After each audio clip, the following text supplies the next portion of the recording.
Hello， 大家好啊！咁上次就同大家講過，之後會同大家介紹一啲 Osmo Pocket 嘅配件啦。咁因為我成日要帶小朋友啦，同埋我係想帶嘅時候咧，盡量拍多啲佢哋嘅嘢。咁我就想要咧最輕同埋最方便嘅配置嘅。而經過我研究之後咧，我覺得呢個係最佳嘅配置啦。咁所以同大家分享一下。咁我要帶出門嘅配件咧，就係而家鏡頭見到嘅呢啲嘢啦。其實就唔多嘅，因為有幾個咧就已經裝咗喺呢部機嗰度噶啦。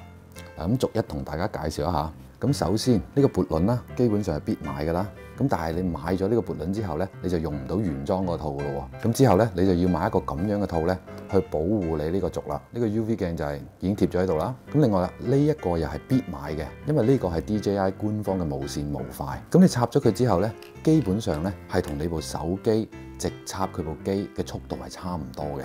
當然除咗你遠離佢嘅時候啦，但係其實當你部手機同呢部 Osmo Pocket 喺1米以內又冇乜遮擋嘅情況下咧，係非常之快嘅。咁嘅情況下咧，我哋就冇必要係都要將部手機咧連住呢部 Osmo Pocket。咁其實係好唔方便嘅。咁因為我哋其實買 Osmo Pocket 好大嘅原因咧，都係因為佢夠輕同埋夠細。如果將你部手機咧連咗上去，咁樣嘅話咧，其實就失去咗 Osmo Pocket 嘅意義喎。咁你仲不如攞部手機跟住加個穩定器就拍就算咧。仲有啦，如果將佢連埋嘅時候咧，其實你又要伸手喺個屏幕度點啊，或者操作，其實都係唔方便嘅。攞住部手機操作係會方便好多。所以其實我哋又應該將 Osmo Pocket 同埋手機分開，我哋咁樣去控制部 Osmo Pocket，咁係最好嘅方案啊。所以我認為呢個無線模塊咧，亦都係必須要買嘅。咁其實佢哋官網咧而家做緊咧呢一個套餐嘅。其實買呢個套餐咧就已經係優惠咗噶啦。而且呢個套餐咧係仲送一張 SD 卡嘅，雖然佢係32G，但係點都係 Samsung 啊。同埋當然啦，佢自帶呢個扣咧係唔方便嘅，因為佢呢個扣咧扣咗上去之後咧，你係裝唔到撥輪嘅，所以其實係冇用嘅。咁我就收埋佢唔用嘅，基本上係。同埋咧，你有咗呢兩樣嘢之後咧，基本上呢啲咁臨審嘅嘢咧係唔需要噶啦。佢無線傳輸速度都非常之快，你唔使硬係要靠呢啲嘢咧。叉住部手機去傳影片啦，咁唔使成日除嚟除去啦。基本上呢兩嚿嘢咧插咗喺度咧就唔會掹佢噶啦。當然除咗你要換三腳架嘅時候，你要拆一拆佢啦。所以呢啲嘢咧全部都可以收埋唔帶嘅，根本就唔需要帶咁多嘢出街。而且呢啲林林審審嘅嘢咧好鬼麻煩嘅，即係可以帶少啲就盡量帶少啲。好啦，咁我哋而家嚟講翻呢啲配件先。嗱，咁多配件裏邊咧，我認為最好用嘅咧係呢一個。咁呢條自拍棍咧唔係普通嘅自拍棍喎，佢有幾個機關嘅喎。嗱，第一啦，佢後邊一定要有個1/4螺絲嘅位啦，咁你可以插一個三腳架嘅。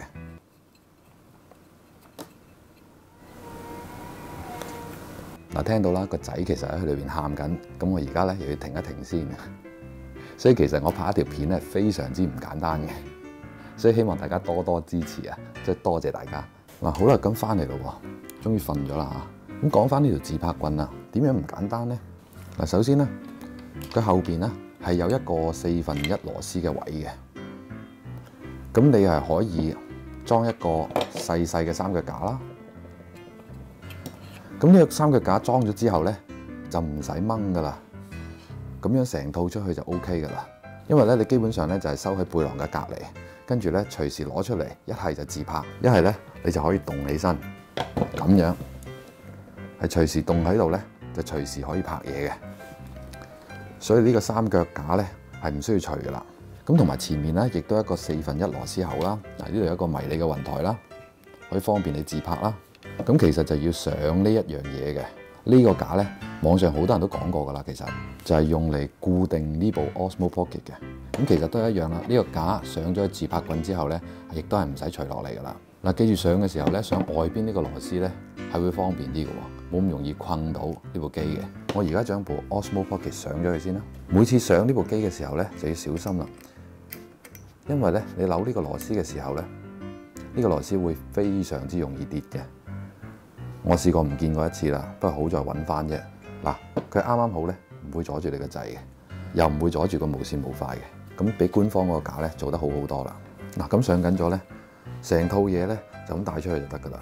咁當然啦，如果你放喺背囊度咧，咁樣保護住佢就最好啦。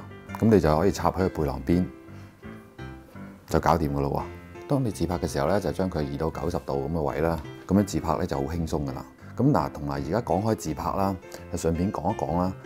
其實咧，我哋唔應該揸呢個位嘅，係應該揸呢個位而伸長呢支杆嘅。點解咧？其實大家有冇留意到咧？我哋揸自拍棍嘅時候咧，其實呢條係一條槓桿嚟嘅喎。咁既然佢係一個槓桿嘅話咧，其實我哋揸嘅時候咧，我哋隻手咧應該揸住咧成支嘢，包括部機呢度成條嘢嘅重心嘅喎。個重心咧就應該係喺呢一度嘅。但係當然我哋唔會揸到咁上啦，我哋就揸呢一度。咁我頭先講過啦，就唔好拆呢支嘢。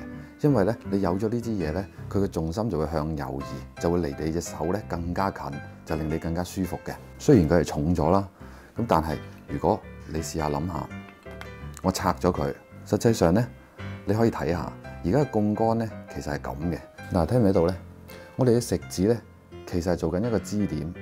咁跟住我哋揸起佢嘅時候咧，我哋係用緊呢個無名指。嗱，仲有最緊要咧，就係用緊我哋上面呢一度。就基本上拇指下邊呢嚿肌肉咧，去頂住佢嘅。咁所以呢度嘅力臂咧係咁短嘅啫喎，而呢度嘅力臂咧係咁長嘅喎。你隻手咧其實到時會咬得好辛苦嘅。咁所以咧，你裝咗呢個三腳架咧，你就唔好除咯，因為其實佢就可以咧幫你嘅重心咧向後移，咁你隻手咧就舒服好多啦。你見到咧人哋拍電影有時片場咧下邊喺度掛個沙包咧，個原理都係咁嘅。咁如果將部手機擺喺呢度，連住部 Osmo Pocket 嘅話咧，其實係會加重咗前面嘅重量㗎。咁你成隻手咧就係仲辛苦咗嘅。咁當然啦，佢有佢嘅用途啦。但係喺自拍嚟講咧，我覺得係冇必要嘅。好多人想咁嘅原因啦，我諗係一個佢本身個 mon 太細，你需要咧接住手機加個 mon 咁樣去睇住自己啦，咁會清晰啲啦，同埋可以控制到啦。但係如果你需要呢兩樣嘢嘅話咧，嗱，跟住咧我就會有個方法咧可以幫你解決嘅。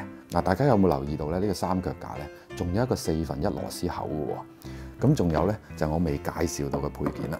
啱先嗰兩個問題嘅解決方法咧，就係用呢個4分一螺絲口就可以解決㗎啦。嗱，咁而家同大家介紹一下。首先你需要一個4分一螺絲口嘅呢一種，佢叫怪手啊，我唔知佢真係學名係乜嘢。咁佢就可以幾乎係慢向咁轉嘅。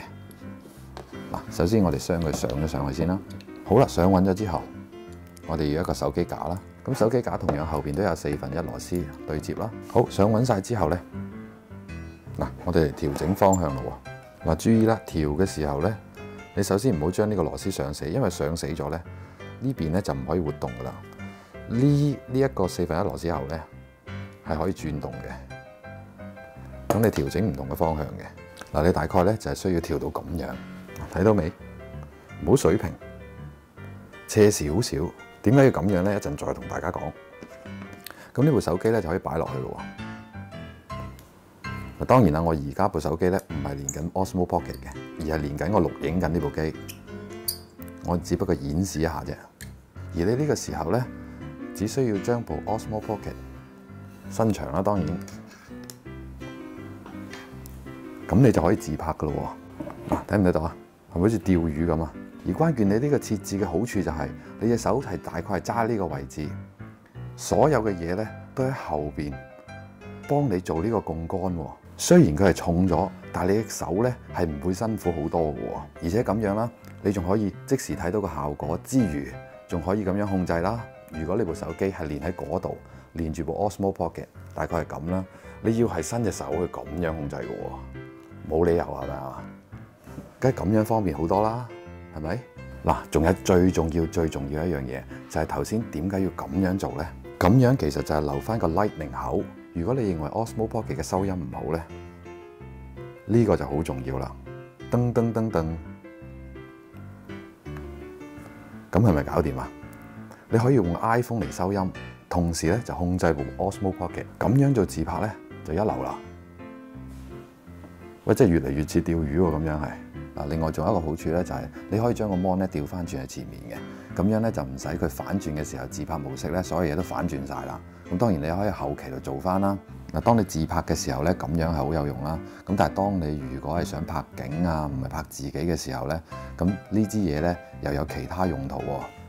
嗱，至於另外一個用途咧，就係插喺個背囊上面，咁就係適合你外拍嘅。咁就係咧連埋呢嚿嘢使用。呢嚿係咩嘢咧？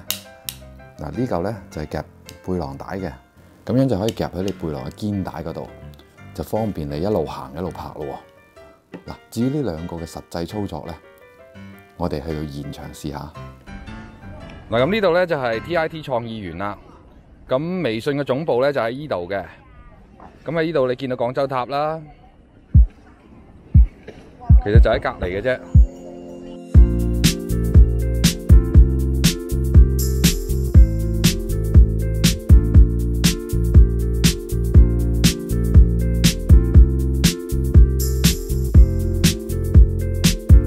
你見到啦，而家咧我部機咧就係掛喺個背囊條帶嗰度啦。咁咧咁樣出嚟咧，其實就幾方便噶啦。咁其實你一路拍咧就可以解放雙手，可以照顧小朋友啦，係嘛？或者可以做其他嘢啦，埋單啊等等嘅嘢啦，買嘢啦。如果你打開個 app 咧，又可以通過呢個手機咧係望到佢嘅情況噶。其實一路拍咧，一路係望住佢，咁咧都幾安全嘅。當然啦，你唔好喺治安唔好嘅地方咁做啦。而家我哋 TIT 呢度咧就係保安係好森嚴嘅，所以咧就係冇問題嘅，即係賊咧都好少入嚟嘅。如果你哋唔用手機咧，咁你係睇唔到個 mon 嘅，因為佢垂直嘅時候咧，你係睇唔到個 mon 嘅。你要點做咧？你要將佢整落嚟，大概咁樣啦。未夠90度啊，大概係70度、80度呢啲位啦。咁你就睇到個 mon 咧好清楚噶啦。嗱，你咁樣嘅時候咧就會睇得好清楚噶啦。咁當然啦，你可以咁樣調啦，但係始終咧都唔夠手機方便嘅，因為你仲要拍呢個掣啦。有時突然間你覺得係個鏡頭要重新調過嘅時候咧，咁呢隻手指公咧會好難撳嘅呢個掣，即係尤其係男士啦。咁你要用食指攝落去呢個位去雙擊佢，等佢回中嘅。係啦，呢個時候就 OK 啦。咁你就可以繼續咧去拍啦。你可以隨時打開 app 啦，進行對焦啦，或者調整啦。嗱，佢突然間黐咗線啊！好，得咗啦。嗱，但係掛喺心口咧有比較大嘅問題啊！你睇下佢，即係好明顯咁對住人咁樣。即係如果你係要拍一啲唔想人知道要拍嘅鏡頭咧。咁最好第一個方法就除咗呢個咁嘅紅色嘅鏡咧，好礙眼啦。咁第二就將佢收起佢啦。咁但係其實都係割眼嘅，因為你喺心口啊嘛，人哋見到你擺喺心口咧，都會覺得你係錄緊嘢噶啦。即係無論你係唔係錄緊，當然人哋可能唔敢講你啦。咁所以咧就會有第二種方法啦。咁就係自拍棍嘅第二個用途啦。嗱，咁話咁快咧就裝好啦。嗱，裝嗰陣時咧，其實要小心嘅，就係呢個螺絲咧，你扭出嚟嘅時候咧，係好容易咧跌出嚟嘅。一跌出嚟咧，你好難揾噶喎，尤其跌咗啲窿窿罅罅度咧，哇，咁就麻煩啦。所以扭嘅時候咧，一定要小心同埋慢少少。咁啦，同埋放喺個背囊之後咧，最好如果你隔離背囊呢度有條帶嘅話咧，最好一定要索緊佢，咁樣係會固定呢條杆嘅。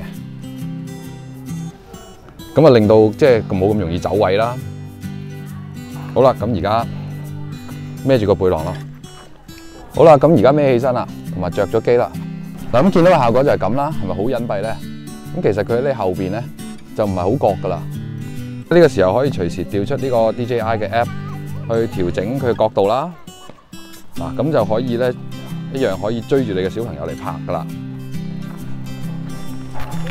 咁但係呢個角度可能低啲啦，會影到我膊頭啦。咁你要歪少少，大概30度嗰個位咧就得噶啦。嗱，我依家一路拍咧，就一路咧可以帶仔女噶啦。嗱，咁你就隨時喺個 app 度咧控制個鏡頭啦。嗱，咁個效果咧大概係咁樣嘅。咁就比頭先咧掛喺胸前面咧係辛苦啲嘅，咁但係就隱蔽啲。咁呢兩種方法咧，其實係因應你唔同嘅環境咧可以變化嘅。咁每個人嘅拍攝需求唔同啦，咁我主要拍細路仔咧，同埋帶細路仔咧，咁就係好需要係方便、快捷，唔好阻礙我湊細路仔嘅時間嘅設備嘅。因為咧，你對住小朋友咧，其實你一分心咧，就其實個危險性都幾高㗎。所以咁樣嘅配備咧，對於我自己咧係好適合嘅。嗱，你見到咧咁樣看住佢哋咧，嗱幾方便。其實你只要就到個角度咧，就基本上唔使睇部手機咧，都可以隨時錄住佢哋噶啦。同埋當然啦，你隨時可以攞部手機出嚟咧，做第二嘅角度嘅拍攝嘅。咁佢變咗你剪接嘅時候咧，就會多咗好多素材啦。嗱，咁我而家後邊部機咧都係盲拍咁滯噶啦，我唔知係對成點嘅，到時翻去睇下條片先可以知道對成係點樣嘅。咁但係手機就望住啦。咁另外一個問題咧，就好多人關心嘅收音問題啦。咁可能好多人都會對呢個 Osmo Pocket 嘅本身嘅收音咧唔係太滿意啦。但係對於我嚟講咧，就尚算可以嘅。咁但係如果你想收音好啲咧，目前咧係冇辦法咧用呢個單系統嘅收音嘅。嗱，所以咧你而家見到我呢度有隻咪嘅。咁呢個方案咧就應該可以補充翻咧佢嘅缺陷啦。咁至於收音咧又另外一個話題啦。咁下次再同大家慢慢介紹啦。好啦，咁今次就講到呢度先。如果中意嘅話，就俾個 like 同埋訂閱啦。多謝晒，拜拜。